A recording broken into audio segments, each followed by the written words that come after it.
PLA meet recap video. So see, we have Arby's and we have gas station. Check in the box. It's everything you wanted. Can she have some? I mean, you can have a sip. You have I'll have a sip of, yeah. We arrived in LA around 6:30. We left the Bay around 9, and we got there just in time for equipment check. We got some food for the people who could still eat food, and then we checked into our hotel. I hope this is a good sign For you tomorrow? for the weekend. Weigh-ins were a little bit chaotic. I had to rush back to the hotel to get some hotel breakfast after weigh-ins and then come back. Luckily, we stayed really close to the venue. So the goal for this meet was just to have a solid meet. My nationals meet didn't go as I wanted, and so I secretly wanted to hit some of the numbers that I didn't get at nationals, but since I trained into this, meaning I didn't take any time off, I didn't try to peak. I just hit what numbers I thought were there for the day. Looking back, I wish I had tried to go for maybe 157 for squats. I think that was there on the day. It also would have been a reasonable jump and within reach, but I wanted to play it safe and just build the total.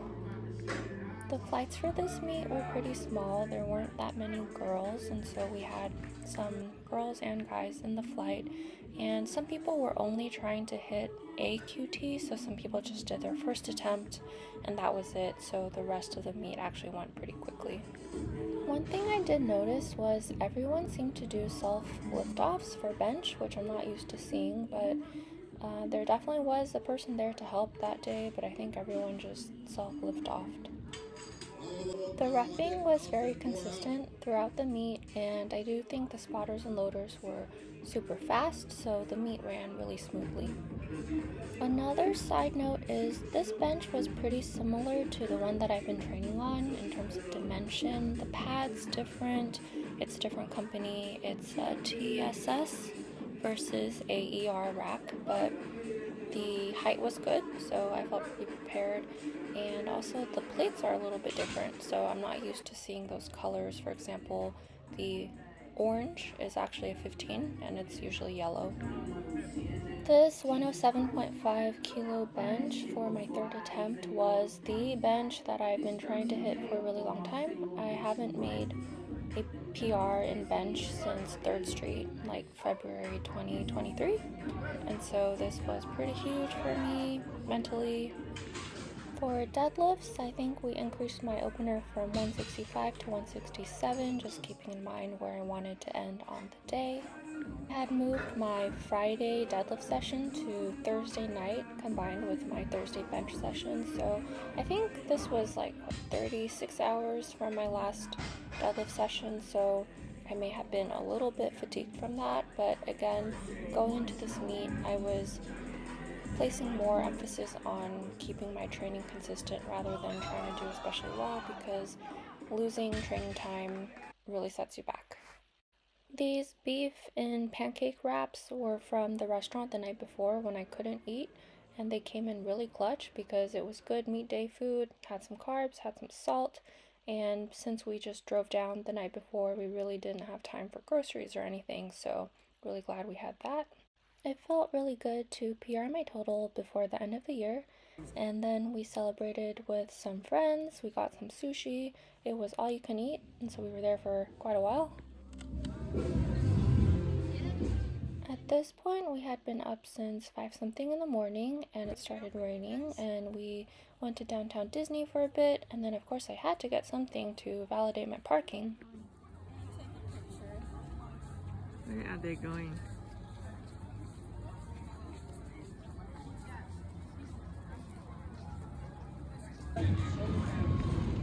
Where are we?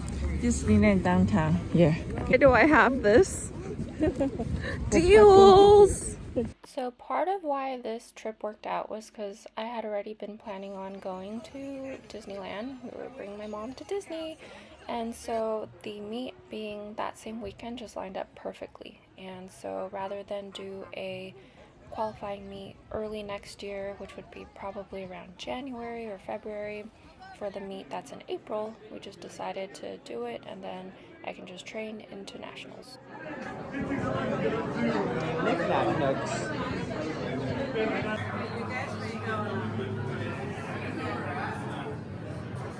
In my video.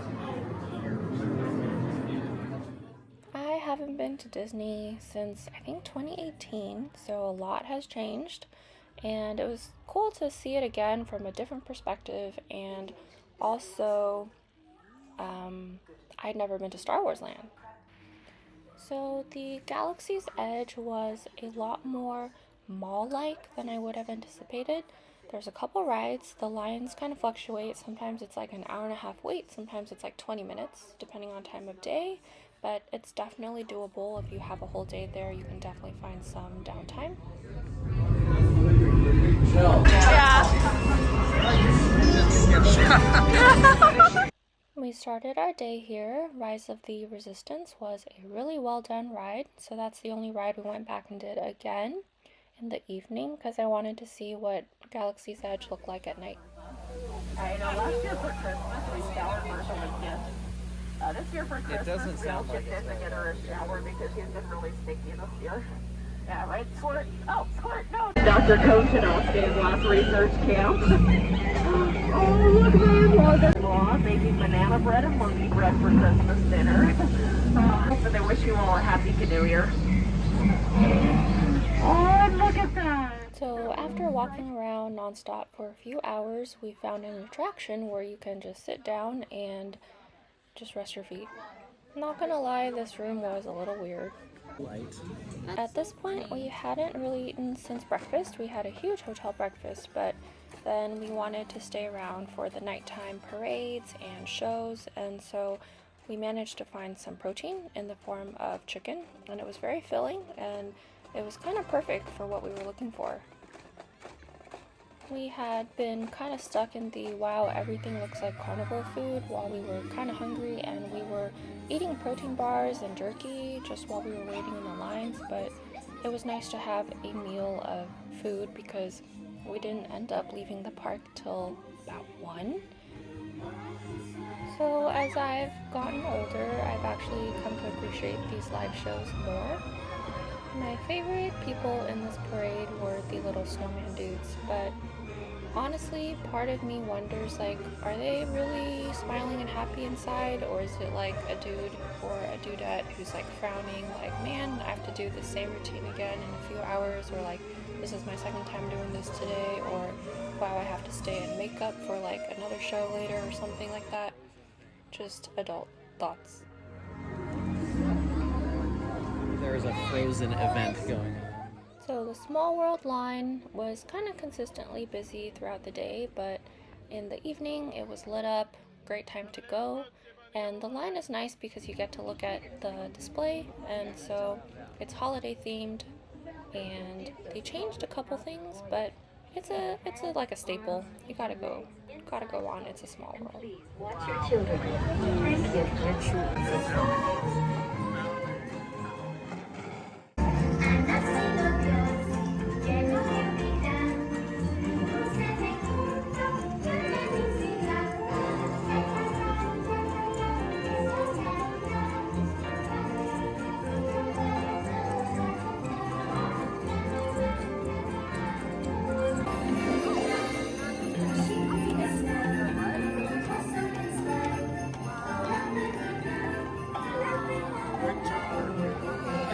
Thank you.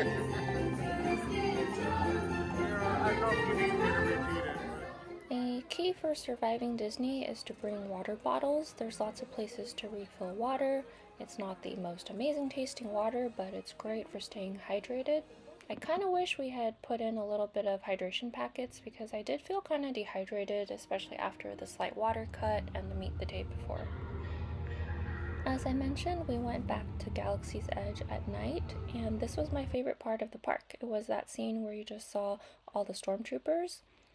The line was my favorite part of the park. It's just such a breathtaking view, and I'm really glad we got to go back and I got to get like just a couple more seconds to look at everything. But they really scoot you along like really fast because I don't think they want people lingering there. again, this was one of the cool live shows. I've definitely seen this before. I think it's a pretty old show, but they've been doing it for a really long time. It's really well done, and the later show is actually less crowded, so we got way better of a view than when we came by the first time and all the spots were taken. We went to the train station near Tomorrowland to try to take the train out of the park, and it never showed up. And so a little bit past midnight, we just started walking towards the entrance, and I'm glad we were able to walk because we got a pretty cool view of the main street all lit up, and we got to look at the tree. We ended the day somewhere between 20 and 30,000 steps, and the kind of crazy thing that we did was we went to Universal the next day. So I think ideally I would have liked one day in between to just kind of rest our feet, but it was a, try to get everything done and head back home before Thanksgiving, so before the roads got crazy. So we just did back-to-back days, and it was really tiring, but I think we had the most fun that we possibly could have because we got to see and do almost everything, and we didn't end up staying the whole entire day at Universal because I think there's like lots of stuff for little kids, so we kind of did most of the attractions that we wanted to do, and then we met some friends for dinner. 因为只有进来这里才可以看这个。 Next, we went on the Universal Studio Tour. This is a must-do when you're in town, the town of Hollywood, that is. So my mom pulled a few strings to get us onto this without having to wait too long, so we got really, really lucky. It's about an hour long. You get to see some real sets. The first thing we drove by was a live set. So while you're on a bus for about an hour, they make it super interactive, and you get to get on these little simulator areas where they shake the whole bus up, and you get to experience what it's like for them to create, for example, an earthquake on a set, or there's some fire, or there's like some flooding. So it's really cool. I would highly recommend this. From Desperate Housewives, where they filmed all of their seasons. It's been that and so much more. This purple house on the left was 1313 Mockingbird Lane in the Munsters. The pale yellow house next door on the left is the main character Davy's house in this series, Never Have I Ever, created by Mindy Kaling. Great show. If you check it out, you'll see that house in this street heavily featured. Scenes for films like The Burbs with Tom Hanks and Casper with Christina Ricci filmed here. Music videos like Smash Mouth's All Star. Hi and bye to the Hollywood sign. Didn't have time to take a picture. This was the escalator that takes you between the upper and the lower halves, and so by the time we got to Super Nintendo World, it was late at night, and Grant swears that it's all indoors, but I really think that the sky above is the real sky. Visually, this was very cool, and I really liked the mushroom dude, Toad, but we weren't able to ride this ride because the line was like an hour and a half, and I don't think we had it in us to stay in that line, plus we had dinner plans. Before we left the park, I wanted to see what Hogwarts looks like at night, and also I went on the Flight of the Hippogriff ride alone because Grant and my mom did not want to go on that ride. We made one more stop before leaving LA, so on the way out, it's north of where we were staying, so it was on the way. We went to visit the Getty. Reservations are required, but it is free, other than the parking, so entrance is free. Highly recommend. There's so many art displays to look at, so many exhibits, and we spent like, 5 hours there? I think we were thinking it'd be like a 2-hour thing. And if we had time, I would have wanted to visit the Getty Villa as well, but that's like a separate location and not really on the way back, and it's closed on Tuesdays anyways, so we got to look at stuff here. It was super cool. We went to the garden. It was kind of lightly raining. We got to look at the birds. I think we really thoroughly explored this place, other than one really long line to see a Van Gogh painting, which we skipped because just in the interest of time. But yeah, this was really cool, and I'm really glad we got to go hang out there. You guys are coming back to our city. thanks so much for watching. This was probably more of a tour of LA than a meet recap, but kinda 2 for 1. Happy holidays, and I'll see you back here with the training video real soon.